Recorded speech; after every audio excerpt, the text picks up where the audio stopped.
Welcome to 21 Acres, everyone. I'm glad all of you guys made it. Yeah. It's great to have all of you here. We have Fiona Douglas-Hamilton here to speak about gray water systems.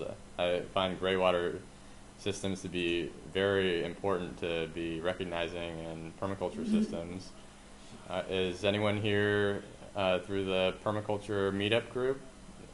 Okay, great. Yeah, quite a bit. That's good. I think gray water systems are very important in permaculture systems. We can be using our water that has been wasted through our homes and our buildings and use them for other purposes. And so Fiona has a lot of information about this. She's installed these systems she's installed new systems before, so she has a lot of information. So Great. Go ahead. Thanks, Scott. So hello everybody, good evening. I can promise you we're not going to 10 o'clock, despite what Eventbrite told you, 7 to 10. I'm like, no, that's way too long.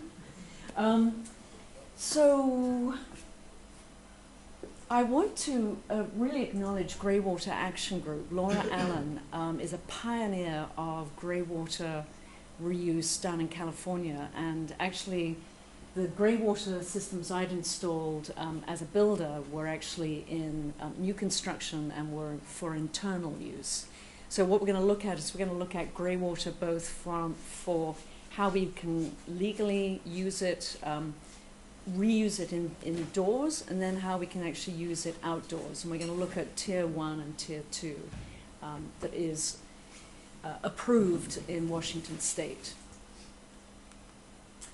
So we had this idea about the Citizen Series, and the whole intent of this, supported by our education partner, Cascade Water Alliance, and obviously 21 Acres, is to get solutions and information out to homeowners on what I call trending issues. And trending issues now for me are things like energy efficiency, water conservation, landscape, how we preserve landscapes in our longer drought periods. So even how we can affect the total cost of ownership through energy efficiency. So we're going to be doing a series of this, but this is the last one for this year. And also I want to welcome those who are remote and simulcasting in. So we've got folks joining us who are elsewhere in the state. Now, who was here last time? So what I'm going to do very quickly is give you some context as to why I personally, got on board water efficiency and grey water recycling back in 2005 when I had builder friends of mine say, "You're crazy, why would you do grey water? Why would you do water efficiency in Washington State? We have an abundance of water." So it might look that way, that we have this abundance. If we look at, planet Earth, our surface is 79% covered with water. So what's the problem? Well, this is the problem. These circles, the three circles, and in fact the other little circle you might be stressed to see, the final one, that tiny little circle. So the big circle actually represents all of the water, the volume of the water in comparison to the volume of Earth. So that's all our water. Most of that, as you probably are aware, is saline. 97% of water, the water we have on this planet, is saline, not very drinkable.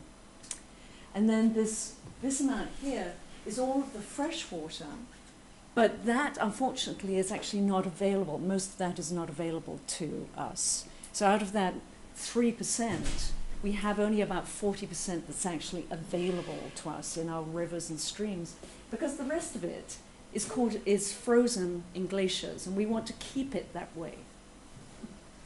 So this little dot represents the total volume. So this is a very precious substance that we have been abusing, we've been polluting, we've been wasting, and that was okay when there was 1 million in our state, or 1 billion in the world. But we've got to this place now where we're over 7 billion and rising, and our demands on water are getting stronger and stronger for agriculture, for our personal uses.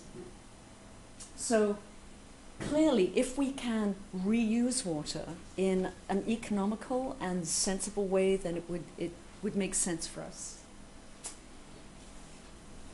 I've talked a little bit about this, but the US is the leader in so many ways, and in most of the ways it's from a consumption perspective. So like we're only 4.5% of the world's population, but we consume 40% of the world's oil, and we consume 25% of the world's resources. And when it comes to water, we're actually not that better in that regard. If we look at the developed and undeveloped countries, we've got folks in, say, Mozambique, who are using 1 gallon a day. Well, it's probably because they don't have access to that water. And then we go up in the extreme other end, per capita, we're using 150 gallons a day. And that's not including what we're using for our commercial agriculture. So staggering amount. And having lived in England for quite a number of years, at least the first 20 plus years of my life, I can tell you we did not have a bad quality of life, and I don't think we smelled when we were using 40 gallons a day. So we can improve America. Now, the context, as I said, is that what we have in Washington State is we have this growing demand for water. We've got a growing population. And if I look at all of the aspects of green building, it really comes down to population. Population is the major driver and the incentive, I believe, for us to start being resource efficient and intelligent with our resources, because we have more and more people just simply wanting to live the American lifestyle. Isn't that crazy? So what we also have is we have this rising population, and we have an issue that's starting to turn up, we believe, in Western states, which is a drying period. So last year, or this last summer, was our hottest summer on record. We went into it with 0 snowpack, as did Oregon, and we then went through a drought. So we went through the hottest temperatures and longer. And the concerning aspect about this is that right at that moment is, guess what? 0 rain and our strongest demand for water. So we've got growing population, many folks, in fact, moving from California to leave the drought and the dire water situation down there and come up to Oregon, Washington to enjoy our plentiful water. So what we want to do is we want to instill and start bringing in the sense of if we're going to keep on increasing our population, we're clearly going to have to be much more efficient with using our resource. Because the issue in Washington State is we have typically enough precipitation in the winter months. It's just we don't store it. Catchment is our real issue. It's our issue from a storage perspective. It's an issue then from our stormwater perspective. So then when we go into these dry, very long, dry summer periods, then if we don't have the water stored at the municipal and larger levels, then how are you going to protect your landscape? How are you going to use that if you've got water shortages, for instance? So, and for those folks who didn't catch John Rose's Department of Ecology excellent hours talk that was embedded in the last event, which was on water conservation and efficiency, he did an excellent job of identifying the fact that water is a resource we share in common with all other species, and that actually rivers have the same right to water as we do. So there's a very fine balancing point between that need and needing to create enough in-stream flows so that salmon are also able to continue and enjoy their cycle in our rivers, which also has a very strong economic effect for our state. I also touched on in water conservation efficiency just how damaging the built environment is on our waterways. This is a picture of, obviously, the Puget Sound we recognize. And what it is it's showing the densification over a period from 2005 through to 2043. I think it was 2043. Oh, 2050. As you can see, so what that's happening is that in doing that, what we're doing is we're doing more and more impermeable surfaces. And those impermeable surfaces have a major toxic effect on our waterways. So there is a very large undertaking in this area, particularly around our waterways, to capture, slow down. In fact, Erik Goheen is going to talk about some very sort of, say, macro area and what we're doing to slow down. Because if we're really to look at key words, it's to slow it down so it can gradually recharge our aquifers. Because when it just roars off these solid surfaces and goes into our waterways, that toxic runoff is incredibly damaging to the fish.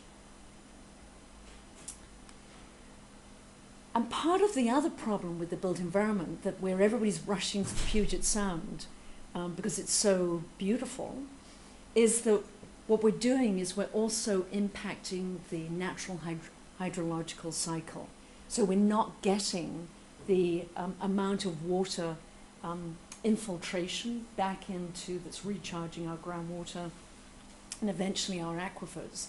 So the long-term prognosis is if we keep on adding population, keep on adding more hard surfaces, then we are gradually starving the land underneath of water. And if you want to understand what that would end up looking like, here is a view from NASA of all of the major global aquifers that provide most of the world's food supply. And I'm not seeing, except for one example, of a trend going up, which is pretty worrying. So we're drawing water down, and in some of these aquifers, that water takes centuries, if not millennia, to recharge. So it's a sobering, I believe it's sobering background. And what happens when we don't, when we start to deplete our water table, as has happened in the San Joaquin Valley, it's now sunk 13 inches in the south and 10 inches in the north, because their solution in the drought was drill more wells, because they were desperate for water. Well, if you drill wells and you keep on drilling, then eventually what you're doing, and you're saturating, you're sucking that water out, is that eventually it's not recharging, and it's dropping and dropping and dropping. So the consequence of that, some of the consequences, is land subsidence, dry wells, even salination, saltwater intrusion. And just to add to all our other woes, guess what? Water sewage rates are rising. In fact, Blue Circle, that monitors this, it's a non-profit in the US, estimates the average is 6%, but in many cities it's rising at 10% per annum. So there are many reasons, in addition to the fact that water is this precious resource, there are many reasons for us to get proactive about conservation and proactive about grey water reuse. So with that, I'm going to hand over to Erik, and he's going to talk a little bit about the slowing down, right? Indeed. And recharging. Slowing down. And, Slowing down. And we'll just get right into it. This is a picture of Swamp Creek. It's on the Sammamish River. Is anyone in this room familiar with Swamp Creek? There's Swamp Creek, there's North Creek, and there's Wooden Creek, and this is going to be a survey of those three. This is a piece of unincorporated King County. It's adjacent to Kenmore and next to Bothell. I have been going here for about 20 years. When I was 11, I helped a friend of mine with a Boy Scout project cutting some trails through the heron habitat for the Audubon Society. So I'm really familiar with this piece of woods. It's a marshland. Down here in the bottom you can see it's mostly taken over by reed canary grass, but there are also a lot of shrubs and small trees growing in here. And what this is essentially an urban rain garden, a suburban rain garden for an entire community.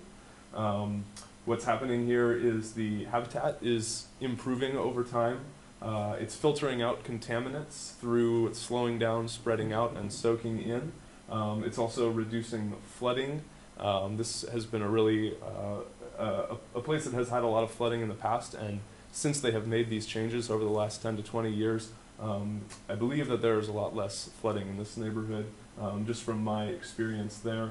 And then it's also increasing that groundwater infiltration, which is really important to stabilizing our aquifers.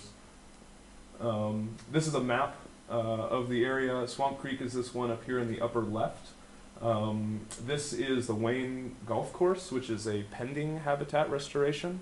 Some of you might be familiar with One Bothell. It's a new organization that's springing up to protect the Wayne Golf Course from a series of condominiums and other developments that they were trying to put in. So this is a site that we'll look to see in a restoration state in the near future. Farther upriver is the North Creek at University of Washington Bothell. Have you guys seen this habitat restoration? It's really quite obvious. It's 50 acres of relatively young habitat restoration. We'll get into that. And then over here in Woodinville on the far right is City of Woodinville and 21 acres and Wooden Creek, the lower end of Wooden Creek, which the City of Woodinville is going to be redeveloping 171st Street, which we are situated on the south side. They're going to be working on the north side of the street and doing some habitat restoration in that space. Let's see. This is also just kind of an overview of the urban areas, that highly impervious surface where there's lots of big box stores, parking lots, and what's happening in these areas is much of that rainwater that's falling on these parking lots is going straight into storm drains and straight into Lake Washington here on the far left, if not the slough. And I think what Fiona has been saying, and what I'm going to reiterate, is that once you lose the water, once the water is below you, once it's downhill, it's getting saltier, it's getting dirtier. Once it hits the ocean, it's very difficult to get out. If you're going to desalinate, that's one option, but it's very resource intensive. Really what you have to do is wait for the sun to go through the natural water cycle and bring that water back. So if we can catch that fresh water and keep it clean or improve the habitats to make it clean, I think that's a really valuable resource for us. And then of course down here is 21 acres for perspective of where we are. This whole run of river, it's just a case study. It's not the entire river system, and it's really all the time that I had to talk about, and I'm most familiar with it. So we'll get a little bit closer into Swamp Creek. It's this large green space behind Kenmore. It's right behind the Kenmore Park and Ride, Kenmore Lanes, St. Vincent de Paul. And at the Google Maps, you can make an angle view. So this is what it looks like at an angle. You can see here a lot of the businesses and things. Um, and one of the questions that I wanted to pose to this is when we come to a natural area or an open ecosystem or a vast prairie, what do we see and why are we attracted to it?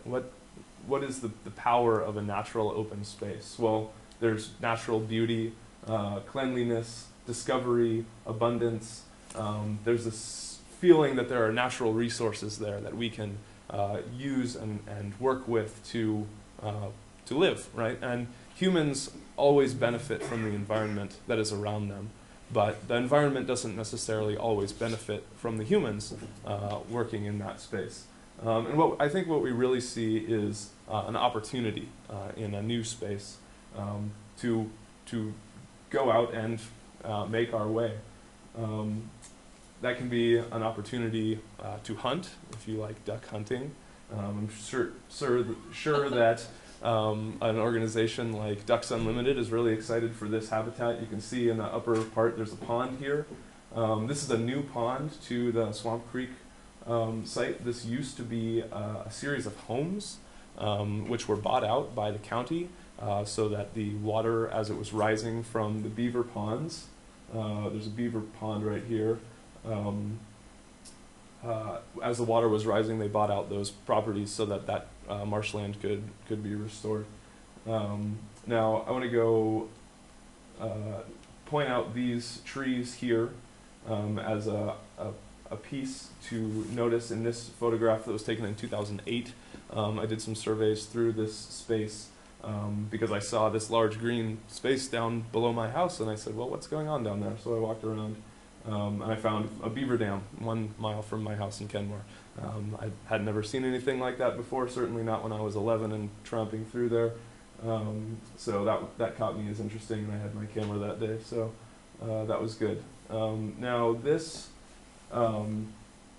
picture is taken from the other side of the creek, but if you look very closely here, you can see these 4 trees in the center of the screen. There's just a dark spot. This was that foggy day that we just had a couple days ago. I ran down here and walked around. There's actually an ice sheet across the entire marshland, so I was sort of crunching along on 2 to 3 inches of water and all this reed canary grass, and with a big stick in my hand out in the fog. It's a good thing I didn't fall in. But the EPA has said slow it down, spread it out, soak it in, and that's exactly what's happening here in this habitat restoration. Without very much government intervention besides a policy change that encourages beavers as an ecosystem rehabilitation tool that we as humans can use to improve the quality of our air and water. Here's another example. It's the photograph taken by somebody else in the same relative location of a beaver dam. It's really apparent there that these ponds are being created by another creature. And here's another body of water. And like I said just a second ago, the policy shifts of accepting beavers as a natural part of our ecosystem and really vital to the habitat and the health of our neighborhoods has really created this ecosystem without a lot of government plantings, without the blue tubes or other systems going through there. And I think that this is a good thing. It's a good way to use unincorporated land for conservation. This slide didn't come out quite as well, but this is that North Creek site in 1999. It's totally scraped away. I think it was mostly blackberries and reed canary grass before they cleared this out, and they put an intentional wetland here that will flow over equally as it fills up. It's high visibility, it's intentional, everybody saw it coming and everybody is watching it progress. And there's a 50-year plan for this particular wetland to be achieved, and they're only 10 years into it right now. Here 10 years, 15 years later, lots of green coming in. Here's the University of Washington Bothell and that pond, and here's a basic view of the hydrology. You have a delta space here, that pond full most of the year, and taking a lot of contaminants and filtering them through this rain garden. Another thing to note is The North Creek Forest up here is 60 acres or so that has just been preserved by the city of Bothell. An organization called Friends of North Creek Forests just won an award in Bothell for their work to preserve this habitat. It's some of the only suburban upland habitat like this.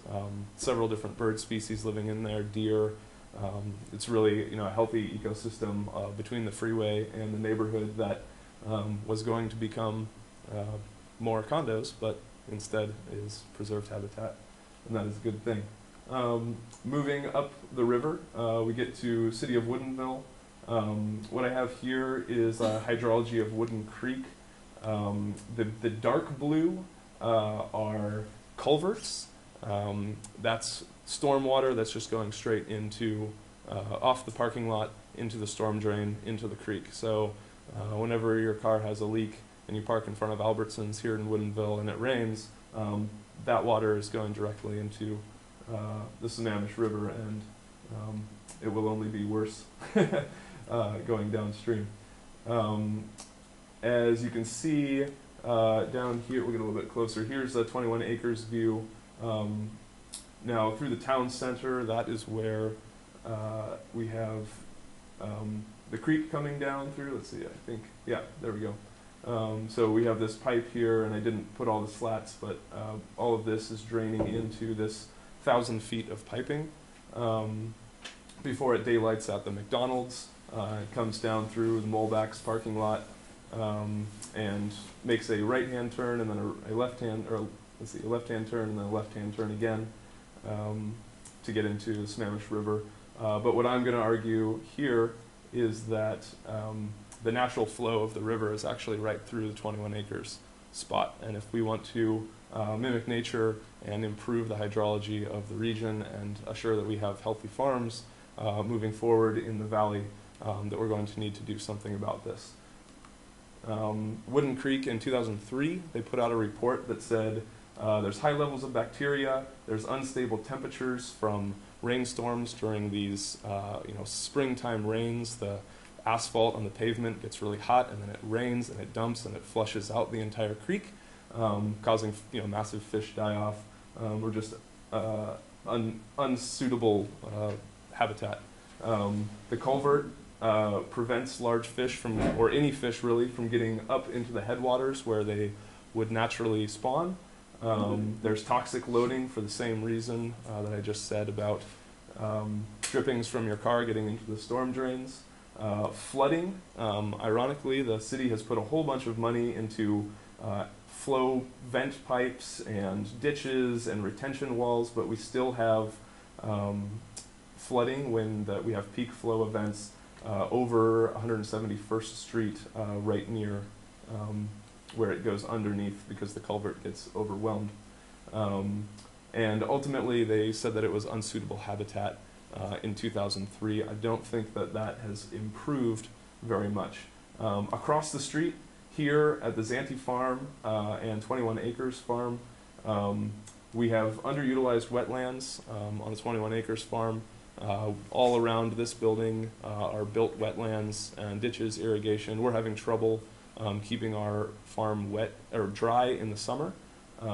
And also, like I said, farms running dry in the summer and underutilized wetlands. So there's a gap of resources in the wintertime here that our wetlands are not filling up and they're going dry in the summer.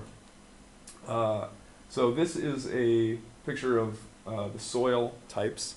And I have a sheet that I might pass around later. 21 acres is this yellow house here. And what you see is this is called a Prescott silt layer, and it is traditionally found in alluvial flood plains where water from a creek running southwest would spill out and drain and flood an area, which would be form oxbow lakes and other things. And when they rerouted the creek east-west, they impeded that process, and so we're left with just the remains of this system that has been interrupted. So 21 acres here, again, a little bit of hydrology. We have this creek running east-west, which is impeded by the road. Wetlands here, a ditch that runs all the way down here, a little bit of wetlands here. But as I said, it's running dry in the summertime. My solution is to add an underpass from Wooden Creek. They're redeveloping the road anyways. They're raising the level of the road because they don't want it to flood anymore.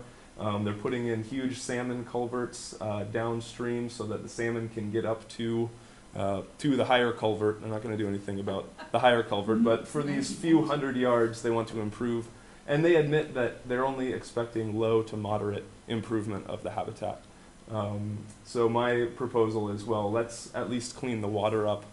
We might be able to do that here at 21 acres if we can mimic that natural flow and allow some of that water to flow into our land and infiltrate down into our groundwater table so that we can get it later or use it as it is requested by the natural processes of the plants that we grow here. Some questions from this piece is how much water is appropriate. And as we get back into Fiona's presentation, we'll be looking at our own consumption rates. You know, how much water can we take from the Albertsons parking lot or from Wooden Creek? How much water can we take out of our shower or out of our laundry machine? What is appropriate for our own area? What materials will serve this project? For mine, it's what plants are going to best filter out those toxins. Are we going to need infrastructure that's more complicated than a simple pipe they can stick in? Are there going to be grates, and are there going to be levers and shut-off valves and all kinds of things? And I haven't had these conversations with the city engineers yet. I'm looking for anyone who knows engineering in the group or online today. If you guys have any thoughts on how we might be able to make this happen, this is a very real thing that's happening right now. Will this solution solve our problem? I've done quite a bit of research behind, and I think that this is going to be a good step in the right direction. I don't know that it's a full catch-all, and there may be risks and rewards that I haven't thought of, and so that's why I'm presenting this to you guys to help me with this mental process to see how we can bring back those resources that we need to live sustainably into the future. So now, apply these principles to your own site. How can you use a laundry machine to rejuvenate your own landscape? What are the toxins that are coming out of your laundry machine, or can you mitigate those beforehand? Fiona will tell you a little bit about that. This is the end of my presentation. A little picture of 21 acres current gray water demonstration, gravity-fed permaculture guild here from a bucket there. It's in the works, but yeah, that's what I just wanted to present to you guys as a macro scale of the way that we are dealing with wastewater or water as a resource across the government. So yeah, thanks for your time. I'll give it back to Fiona. Thanks. How's everybody? Do you need a quick break? Would that be good? Or you're okay? Because I'm sensitive that, bladders may need to be exercised, etc. All right.